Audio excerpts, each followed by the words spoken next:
Okej, përshëndetje dhe mirë se erdhët në Troç, është emisioni 301 Troç. 301, jemi sërish të premten dhe jemi sërish bashkë. Unë edhe ti, Genti. Do më Genti do Lesja? Do të flasim për një temë... Po, është edhe Ani. Do të flasim për një temë interesante, sot do të flasim për altruizmin. Situata në Shkodër e kohëve të fundit e ka treguar më së miri që populli shqiptar në të gjithë historinë e tij ka treguar që ndihmon njëri tjetrin në rast nevoje. Në fakt, situata e mëpërpashme në Shkodër e ka vërtetuar më së miri këtë virtyt që ne kemi, me gjithë ndihmën që dhanë jo vetëm biznesmenët, politikanët shqiptar, njerëzit e thjeshtë, por edhe bashkëkombësit tanë për nevojat që ata kishin. Megjithatë, Genti, përpara Kjo në fakt do jetë tema kryesore e emisionit të ditës së sotme, por përpara se të ndalim të diskutojmë për këtë temë, siç e shikoni në studio jonë sot është mbushur me të rinj, janë të gjithë të rinj të huaj, domethënë nga vende të ndryshme. Nga vende të ndryshme të Shqipërisë, të botës, të cilët kanë ardhur në Shqipëri për një mision të veçantë. Në fakt, kjo temë do t'ja lëm Ani ta diskutojmë me të ftuarit tanë. Sepse kanë ndjekur dhe më nga afër. Kanë ndjekur dhe më nga afër, por si fillim le të pyesim le të themi koordinatoren apo jo?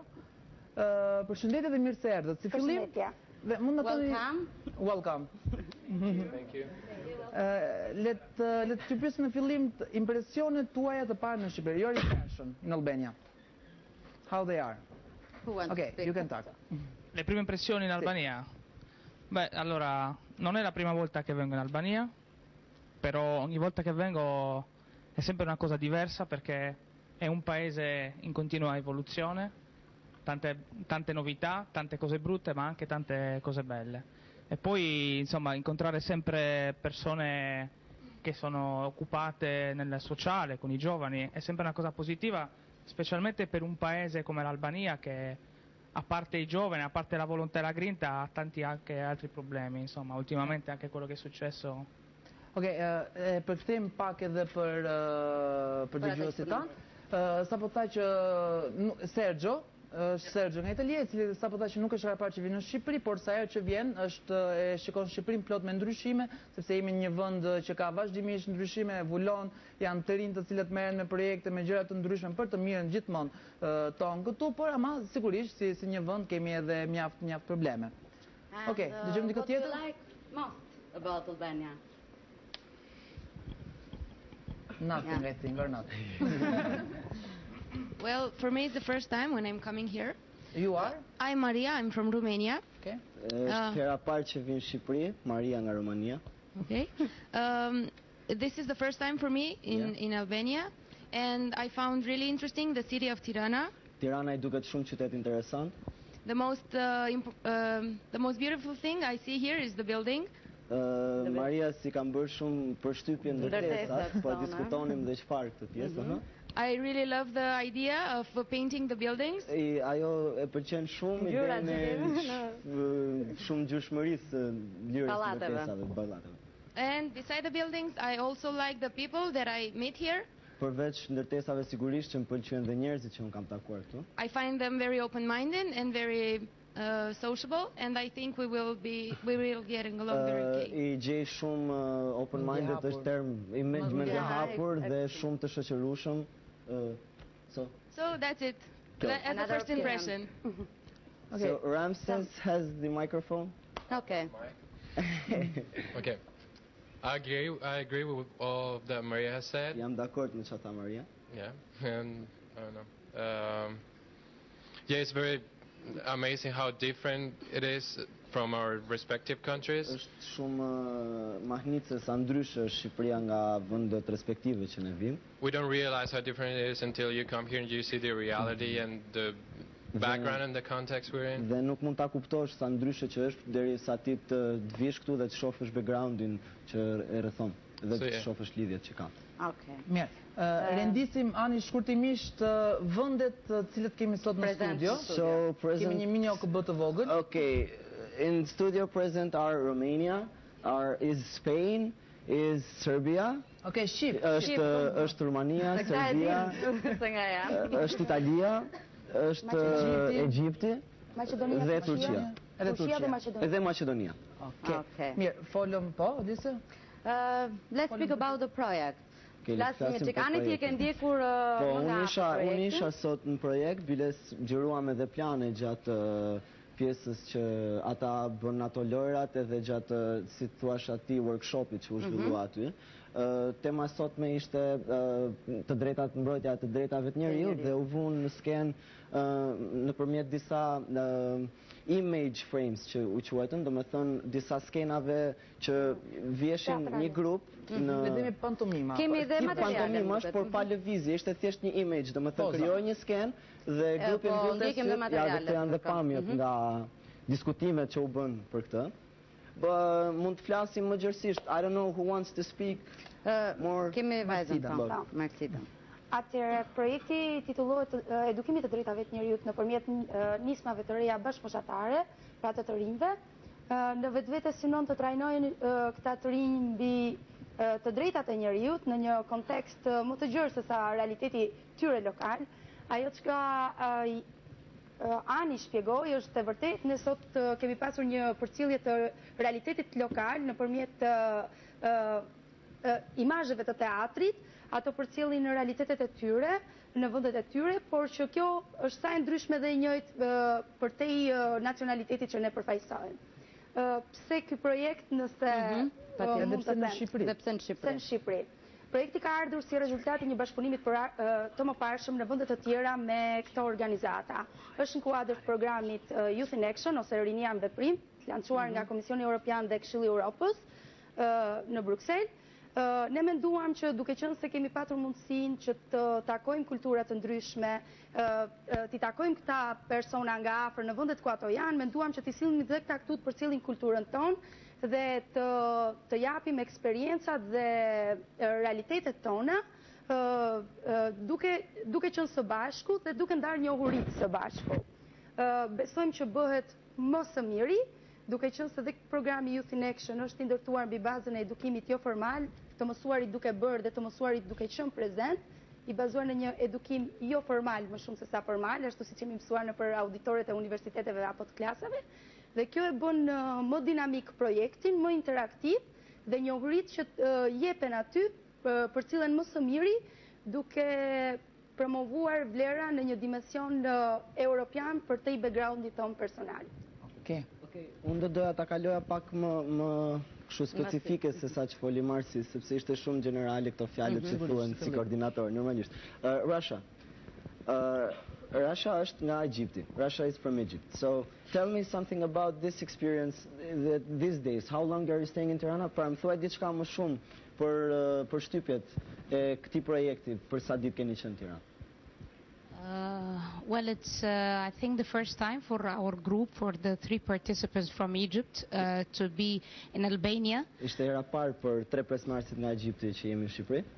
Well, I have to say that the people are very friendly, and I just share with you a very short story. Njerëzit janë shumë të shoqërueshëm dhe doja të ndaja me ju një histori të shkurtër. When we arrived to the airport, we were waiting for the car to pick us up, to take us to the hotel. Kur erdhëm në aeroport, prisnim makinën që na merrte për në hotel.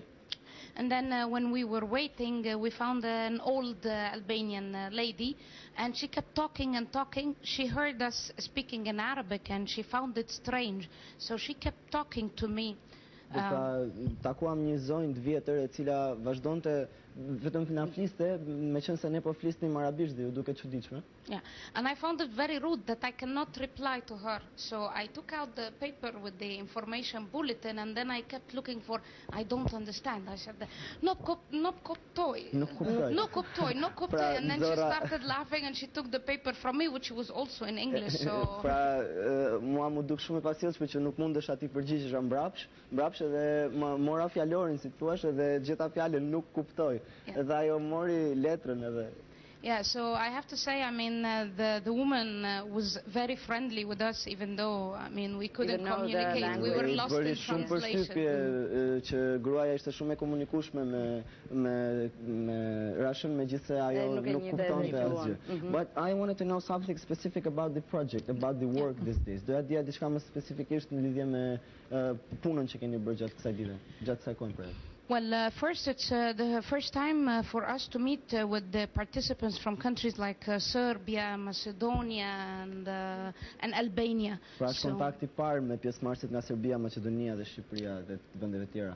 Yeah, so we are learning very much about these different cultures throughout the days, activities, formal and non-formal games, and. Dhe po mësojnë shumë nga këto aktivitete formale, jo formale, këto lojra nga njëri tjetri, duke shkëmbyer kultura, si thua. I have to say I have very good feelings about this training, and as I said in my expectations, I hope that by the end we will come up with something that is beneficial for people outside this training. Okay. Okay, Just kalim tek Okay. No problem. Nuk ka problem. Kalim tek një pyetje, sepse ti e din që koha televizive janë pas bursa. Do doja ti pyesja, si i gjetën, duke qenë se janë duke bërë një trajnim, jetuan për një farë kohë në Shqipëri dhe panë se si respekton të drejtat e njeriut në Shqipëri. Ato si i gjetën, si e panë këtë zbatim të drejtave? You've lived a little bit in Albania, and you're, as I can say, a part of Albania, you got part of Albanian life. And what are we interested in is how did you find the human rights Here in Albania. Okay, you can talk, yeah, sure. Okay, the question was... Ti ripeto la domanda in italiano.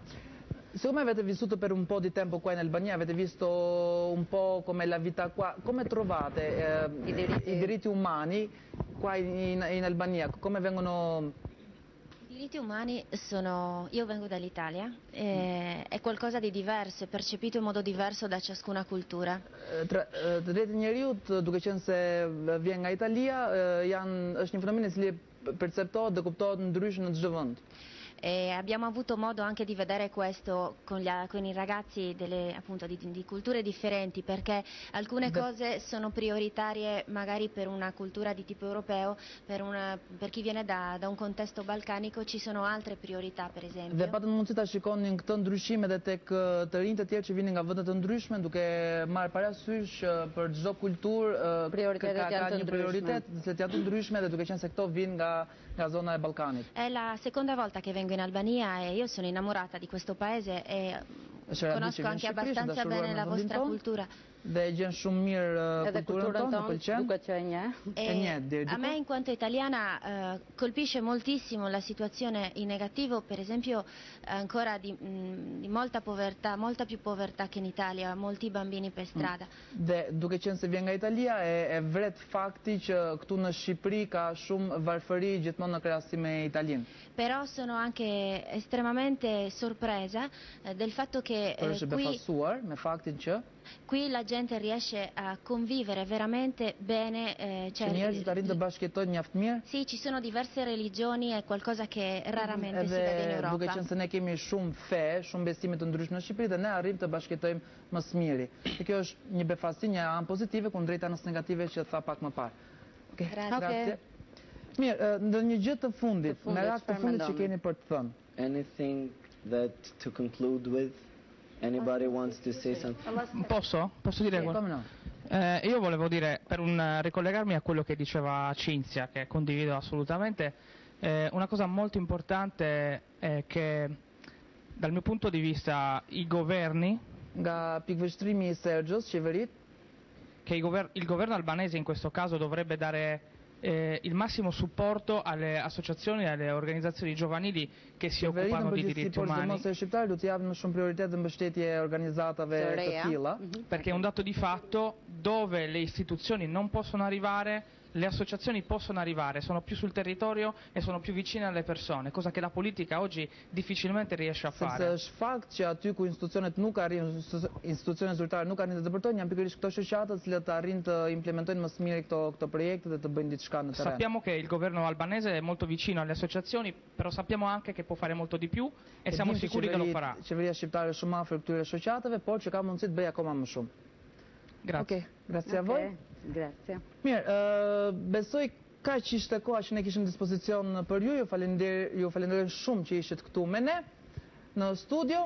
We're really thankful to you that you're here in the studio, and we're very sorry because this was a limited time. Dhe tani ne do të kalojmë apo jo Lesa tek pjesa e dytë e emisionit, duke folur për altruizmin.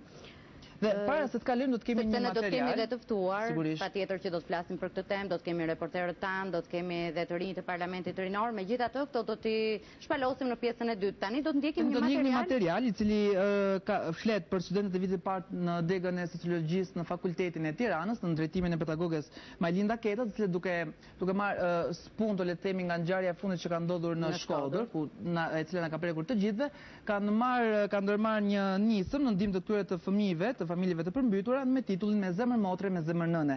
Ne e ndjekim dhe do rikthehemi sërish me pjesën e dytë të emisionit me të ftuarit e tjerë. Faleminderit që është në studio. Në fakt, altruizmi është diçka që merret si çdo pjesë tjetër e formimit të individit brenda gjithë normave të edukimit që ka dhe metodikave të edukimit që ka një shoqëri. Altruizmi vjen e para nga familja. Edukohet bukur në familje ku ndjesi të tilla, veprime, qëndrime, solidaritete apo qëndrime të deklaruara të familjes, se një pjesë e altruizmit familjar bëhet dhe në heshtje, ku ne ndihmojmë të afërm dhe s'ka nevojë që fëmia në çdo lloj moshe ta di këtë veprim të prindit, vjen nga prindi, modeluesi i parë është prindi. Ku fuqia pastaj më pas i kalon institucioneve shkollore. Nëse arsimi shqiptar ndërton një sistem ku solidaritetin, vullnetarizmin, altruizmin ta ketë pjesë të procesit edukativ mosimor, t'jemi të bindur që forcojmë ato që mëmësia apo një familje e shëndetshme, prindërimi i mirë i sjell fëmijës që nga rrënjët e gjenezës së tij. Për të vazhduar pastaj një modelus shumë i fuqishëm është shoqëria civile. Shoqëria civile nëpërmjet projekteve dhe eksperimenteve pilot që bën në shoqëri për ideime që nuk janë praktike përgjithshme të gjithëve neve, është një modelus shumë i fuqishëm pasi aty kërkohet që të ftohen njerëz apo të shprehen në të gatshëm njerëz për të ushtruar vullnetarizmin e tyre. Megjithatë, në rastin tim unë kam bindjen që studentët e mi kanë ardhur nga një prindërim i mirë, kanë ardhur nga një sistem arsimor që ka defektet e veta, për arsye se shikoja shprehinë të menaxhuarit të situatës ose të hapësirës në momentin kur ne punonim në qendrën Rruga e Paqes, që ato nuk ishin shumë të stërvitur në situata të tilla, por që na lipse që në çdo segment të jetës së individit, institucionet apo modeluesit e shoqërisë civile të kontribojnë për këto të rinj. Mbase nuk që masive, por bodhe e shkelur tenton për të bërë një praktike pëlqyeshme për individin. Megjithatë Krishti erdhi, ndriçimi apo të tjerë mund të flasin më tepër se nga i erdhi kjo gatishmëri e çastit, nga i erdhi ky vullnetarizëm që sot i bën të quhen altruist modest, sepse përveç se u solidarizuan me shokët e grupit, përveç se punuan vullnetar, ato përgatitën gjithçka të vetën nën etiketën me zemër nënë dhe motre, kanë bindjen kur e kanë përgatitur këtë, ka pasur shumë shpirt nga ajo që nëna, motra, të afërmit, fisin në tërësi të jep brenda të qenurit. Dhe këtë ndjeva edhe në rastin e emigrantëve tanë në Itali. Cila ishte ndihma juaj konkrete? Atëherë ndihma konkrete ishte që në këtë qendër ne të aktivizoheshim për të ndihmuar në paketimin e ndihmave dhe në këtë mënyrë domethënë për të lehtësuar punën e vullnetarëve të tjerë që ishin të pranishëm. Në fakt me modesti Krishti nuk tregon që këto kanë dhënë një herë nga vetja, dhuruan një herë diçka nga vetja, më pas hyn në komunikimin dhe procedurat që ka një menaxhim situate brenda një jete të një qendre të vogël në atë moment. Menjëherë pas ngjarjes tragjike që ndodhi në Shkodër, secili prej nesh dëshironte të jepte ndihmën e tij, sado të vogël. Nuk dinim ku drejtoheshim. Pedagogja jon na drejtoi tek qendra Rruga e Paqes, ku secili prej nesh dha atë ndihmë mes të vogël dhe nxorri në pa altruizmin, që mund të them që nuk është vetëm një vlerë, por është një krenari kombëtare. Them krenari kombëtare sepse një pjesë të rëndësishme te kjo qendër luajtën shqiptarët kudo që ishin, me ndihmë mesën e tyre sado të vogël për të shëruar plagët e të gjithëve. Gjithë kjo është kryer në mënyrë vullnetare, pa pasur qëllime përfitimin si nga ne si dhe nga pedagogët e të tjerë që ishin aty. Pas gjithë kësaj them me plot gojën se ishte një eksperiencë tepër egzaltuese, tepër mrekullueshme dhe mbi të gjitha krenar që jemi shqiptar. Mendoj se ne brezi jon jemi altruist sepse si fillim jemi solidarizuar shumë edhe nëpërmjet bisedave që kemi bërë edhe jashtë shkollës për këtë fatkeqësi natyrore që ndodhi në Shkodër. Si fillim u solidarizuam me faktin, më pas normalisht dham veprimin ton vullnetar duke shkuar atje ku kishim nevojë, qoftë edhe me ndihmën tonë shumë modeste. Edhe u shndërruam kështu në altruist të vërtet, sepse në fundit kjo do të thotë ti je altruist.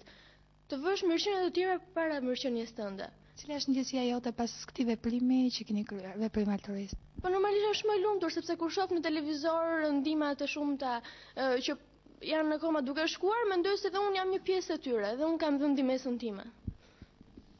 Dhe unë domethënë e vlerësoj së tepërmi veprimin që kanë bërë të gjithë shqiptarët, duke dhënë domethënë ndihmën e tyre kundrejt atyre njerëzve fatkeq që ju ra përpjes domethënë një fatkeqësi e tillë dhe është vërtet për të vlerësuar ky shpirti altruist i të gjithë shqiptarëve që edhe me ato pak gjëra të vogla, domethënë ato stende të vogla ose edhe një kontribut të vogël që ata zotëronin, ata nuk hezituan dhe e dhanë për t'i ardhur në ndihmë domethënë shqiptarëve të tyre.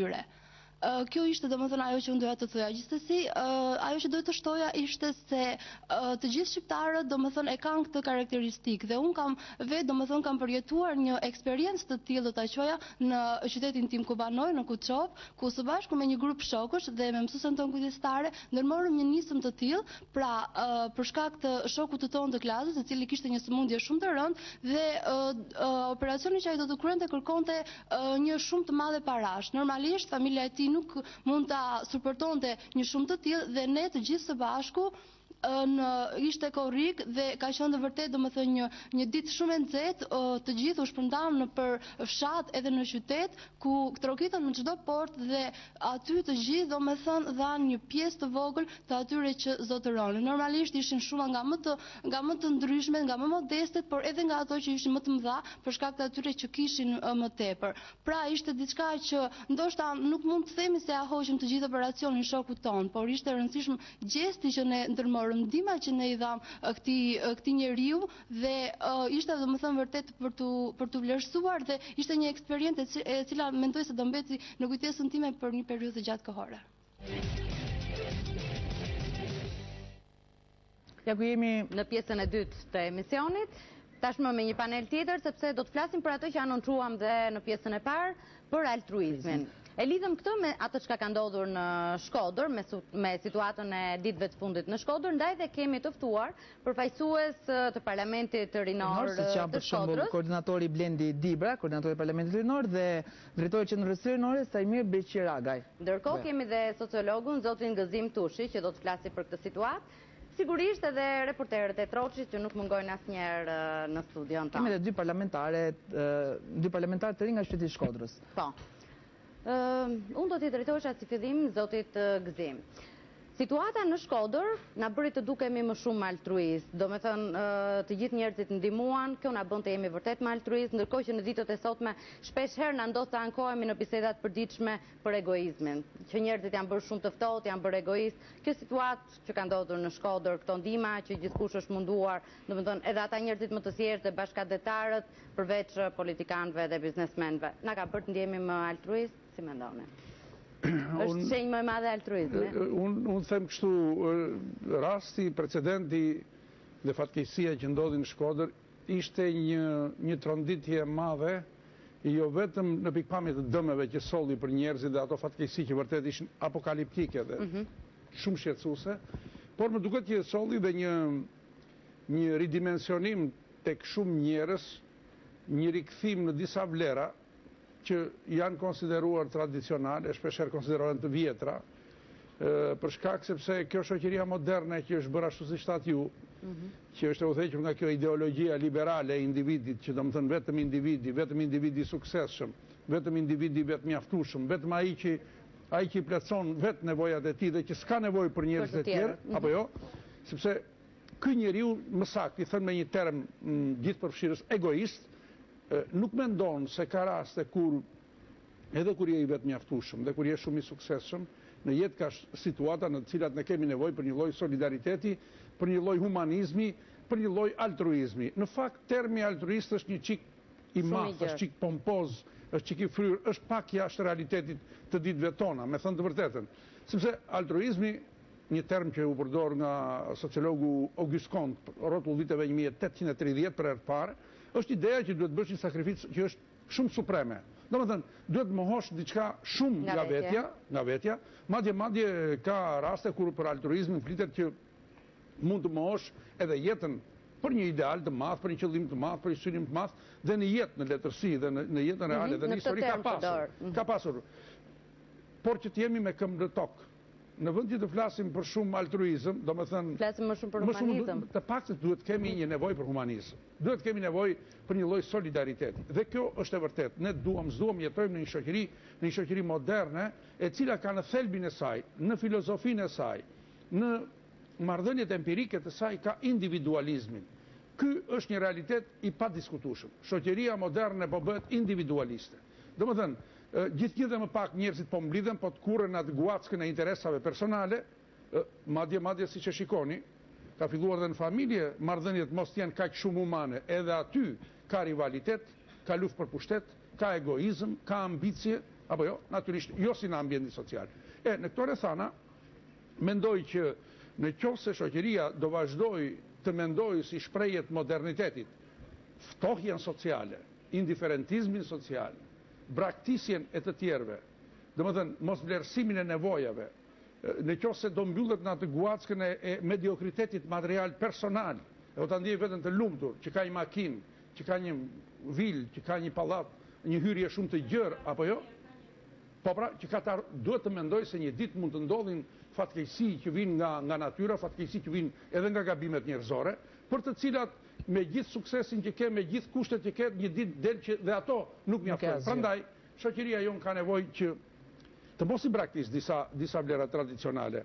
Shikoni, mua më shqetëson një gjë, jam partizan i liberalizmit, e them gjithmonë dhe jam për individin e fortë, absolutisht, çmoj ideologjinë liberale jashtëzakonisht shumë, sepse në fundit është gjë e madhe që dolim nga ajo shoqëria, nga ajo turma sociale ku ishim anonim, ishim pa individualitet apo jo, ku të gjitha i ndanim barabar, kështu në mënyrë egalitariste, dolim në një shoqëri moderne ku njeriu duhet ka aspiratat e veta, të individualizuara, por kjo nuk do të thotë që njeriu duhet të shkëputet totalisht nga marrëdhëniet sociale, sepse në qoftë se ne jetojmë në një shoqëri, duhet kemi shpirt human. Të gjithë ne kemi ndjeri, kemi ndjekur me shumë vëmendje miq tanë që kanë nga Shkodra, të parlamentit, të qeverisë rinore, i dinë më mirë se sa ne. Sepse praktikisht unë që po flas sot nuk kam qenë në Shkodër. Në këto ditë të fatkeqësisë, kam bërë ato solidarizimet e nevojshme me shtypin, me median, duke bërë atë SMS-n e famshme që për të dhënë atë kontributin që është fare modest, por ama realisht ata kanë parë një situatë që ka qenë me të vërtetë shumë serioze. Dhe pse duhet të vinë situata të tilla që të kujtohemi që u dashka dhe humanizmi, u dashka dhe solidariteti, u dashka dhe ky kohezioni social.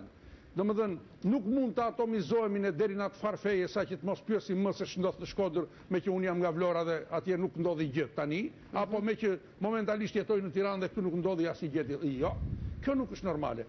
Po sigurisht kjo nuk bën me urdhra.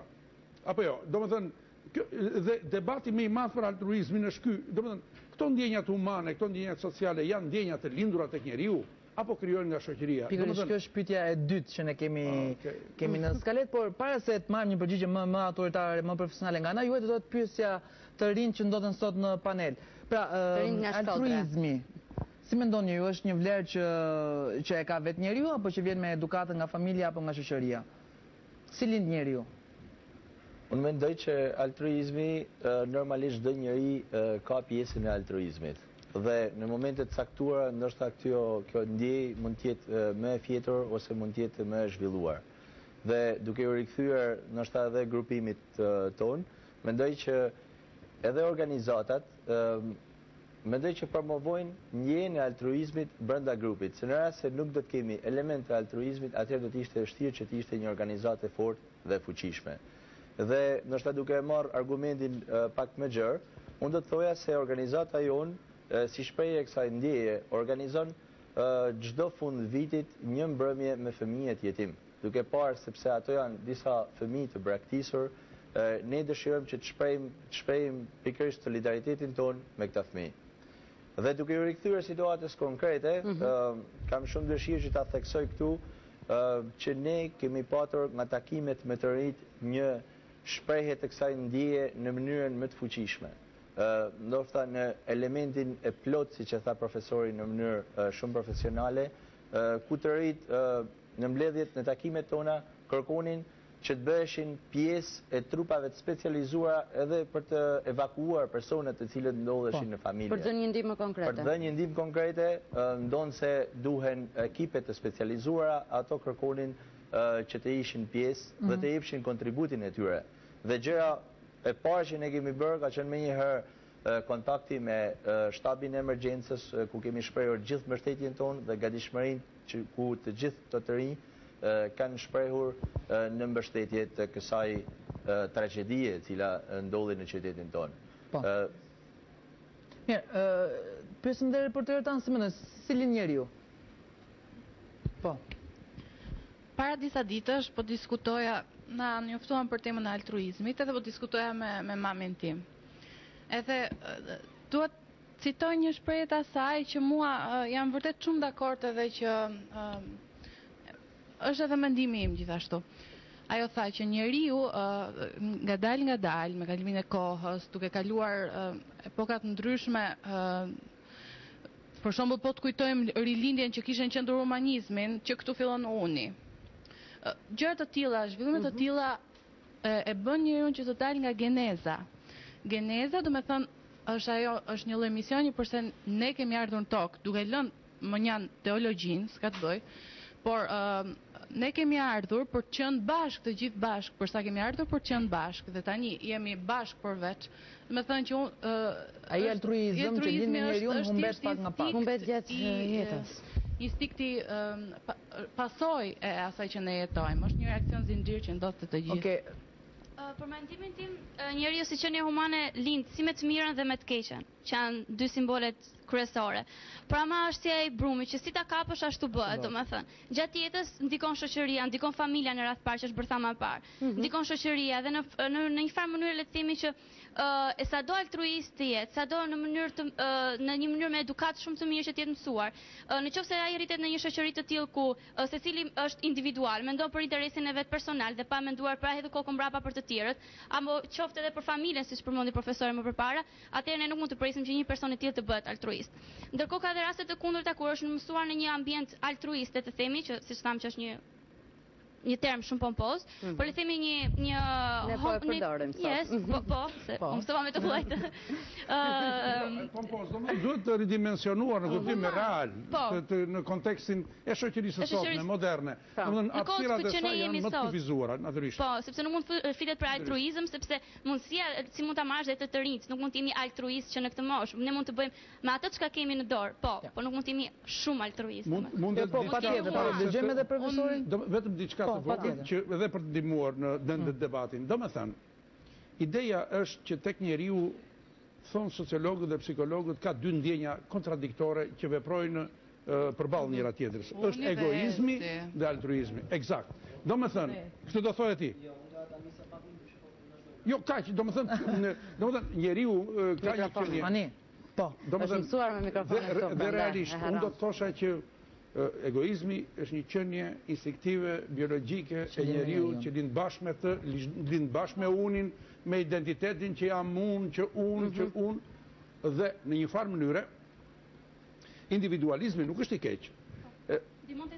Egoizmi është i keq në pikpamje që erpasere domethënë e mbyll veten, domethënë dhe interesat e tuaj shikon kundër interesave të tjetrit, kundër interesave të tjera. Domethënë egoist është ai që nuk pyet për Shkodrën. Çfarë mbytën 2400 shtëpi, punë e madhe, le të mbytën, le të bëjnë ç'të duan ata. U humbi gjëja, ajo vlerat materiale apo jo pasuria atyre familjeve që është një dramë e madhe, apo jo të gjithë ne i pam ata se çfarë me gjithë premtimet që janë dhe natyrisht mundësit për të rikuperuar, aman ajo ishte traumatike, ishte dram, ishte tragedi në një farë mënyre, ajo që ndodhi në familjet e tyre. Pra, ky raport midis egoizmit dhe altruizmit, nëse prishet ky ekuilibër, në fakt krijon probleme.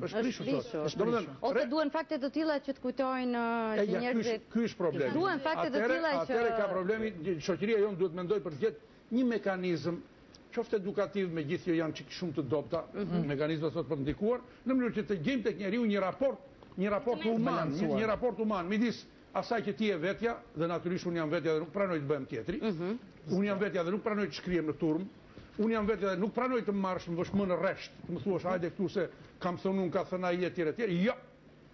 Dhe kjo është një gjë shumë e mirë dhe për të rinj që kanë filluar të kenë krenarim personale, të bëjnë sfida, duan të realizojnë individualitetin e tyre që kërkojnë janë nga pak egoist në këtë luftë për të afirmuar personalitetin e tyre, por aman, por aman. Mund ta kem paralelisht dhe Nuk mund të mendoj që të mohosh gjëra të tjera. Unë kështu doja ta nisja, sepse mendoj që janë dy ndjenja që kur lindim rriten me në egoizmi dhe altruizmi. Që në kopësh ne ndajmë lodrën me shokun. Altruizmi. Nuk është të thënë. Po prit sepse nuk kam thënë një argument tjetër. Ta thënë edhe Por që në fillim ne ndajmë lodrën me shokun, sepse të ndanti, kur qana ai ti a jep se të vjen keq. Jo, ndoshta mund të jesh mësuar dhe ndryshe. Ti nuk e ndërgjegje dhe e fëmijë, por ke dhe atë ndjenjën e egoistit që megjithse shoku thot njëjtën vjesht ti tenton ta thuash më mirë. Domethënë unë po e nisja kështu, por është dhe kjo që gjithçka, çdo veprim njerëzor, çdo sjellje varet e para nga karakteri, apo jo profesor? E dyta varet edhe nga ambienti shoqëror ku ti rritesh dhe zhvillon personalitetin. Dhe mua më kishte marrë malli aq shumë të flisja atje ka një mendim tim. Edhe sa bukur duan raste të tilla. Megjithëse jemi këtu dhe po flisnim për individët. Po si mendoni, femrat mund të jenë më altruista apo meshkujt? Ne që po flisnim. Dëgjojmë Edgarin. Po. Si Edgar si mendon? Unë do të thua vetëm diçka që për sa përket për Shkodrën, domethënë, për njerëzit e përmbytur të dhurosh është diçka e mirë, do të thoja. Mbi gjitha dhe pavarësisht se të gjithë ne së bashku dham një ndihmës për qytetarët e Shkodrës të cilët u gjendën përballë kësaj situate. Apo jo? Dhe është diçka e mirë. Po. Dhe më thënë që të dhurosh është diçka e mirë dhe kur dhuron ndjesh edhe vetë mirë. Se ke bërë një akt human, ke ndihmuar tjetrin. Po. Apo jo? Okej. Mirë. Shikon? Kjo është një lloj fryme që të rritë shumë mirë. Po. Mbështes proces në teorinë që të dyja paralinit e njeriu, si altruizmi ashtu edhe egoizmi. Por ato dalin pa tek njeriu në situata rrethana të caktuara. Është vërtet ajo që tha profesori, domethënë që pse po del tani për në pa situata ato altruizmi tek njerëzit. Po, thamë në këtë tragjedi që ndodhi në Shkodër, me të vërtet që njerëzit e Shkodrës u treguan me të vërtet altruista, nuk e dhanë ndihmën e tyre, kontributin. Ndoshta altruizmi është me të vërtet një fjalë e madhe, si me quajt, por në nivelet e vogla, aq sa kishin mundësi, dhanë kontributin e tyre në veshmbasje, në batanie, pra për të plotësuar të paktën nevojat kryesore fillestare të atyre personave që ishin strehuar, sidomos për konviktin. Ju ishit në kontakt direkt me këta njerëz. Cila ishte ndihma juaj? Si u gjendët ju përballë kësaj situate? Çfarë bët? Si u mundua të organizot të gjithë ndihmën dhe suportin tuaj për këta njerëz? Kontaktet e para kanë qenë në mënyrë direkte pra në kampet e strehimit, siç janë në Renz dhe në konviktet në Shkodër. Aty mundu e evidentuar gjitha familjet, pra me emra, me mbiemra, me pjesëtarë, pra fëmijët, numri këmbëve, numri këpucëve, e tjerë. Kontakti i dytë pastaj ishte me komunitetin, me tri të cilët dëshironin me vërtet ndihmonin, pra që disa prej tyre kishin në dëshirë të marrin direkt pjesë në zonat e përmbytura, por normalisht nuk e lejonte aty. Dhe munduam grumbulluam disa veshmasje, batanie, ushqime, cilat ishin nevojat kryesore aty në personave. Ishte kontributi. Ka një problem, një këshill që duhet t'japu domethënë, kjo periudhë e para një keni parasysh që është një dramë. Është një dramë, ishte një ngjarje apokaliptike, e cila ka qenë shokante, ka qenë jashtëzakonisht rënditse, dhe kur flasim për altruizmin, zakonisht e kemi gjithmonë idenë që nga 1000 lekë me SMS, që është një ndihmë fare minimale, simbolike, natyrisht, dhe deri tek bataniet, dhe domethënë keni parasysh vetëm një gjë. Ne jetojmë në një shoqëri akoma që kemi probleme, kemi mungesa, apo jo, nuk kemi akoma një shoqëri e luksit që të kemi strukturat të gatshme, pasuri të mëdha. Përballë fakteve të tilla, ato që thatë edhe juve më parë, i bie që të gjithë të mungojnë gjëra të tilla. Absolutisht. Kjo është një ndihmë e madhe. Po cili është problemi? Djaloshi tha një gjë shumë interesante, përmendi një gjë që më duket ju e thatë për fëmijët jetim ose shikoni.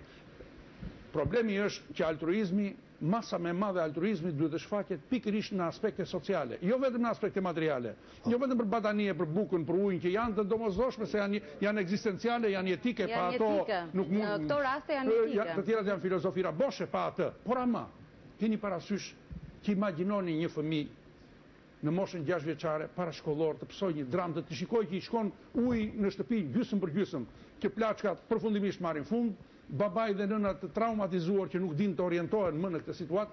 Pra, do të thosha që ata fëmijët jetim, ata të moshuarit, këta fëmijët, ta adoleshentët, ta shkollarët e vegjël, minorët, ta parashkollarët, këta kanë përjetime emocionale jashtëzakonisht të frakturuara. Domethënë, imagjinojeni përjetimin, jo ata, po dhe unë jam i bindur që jam në këtë moshë, me siguri që po të më vinte ujë në mes të shtëpisë, do të isha i traumatizuar.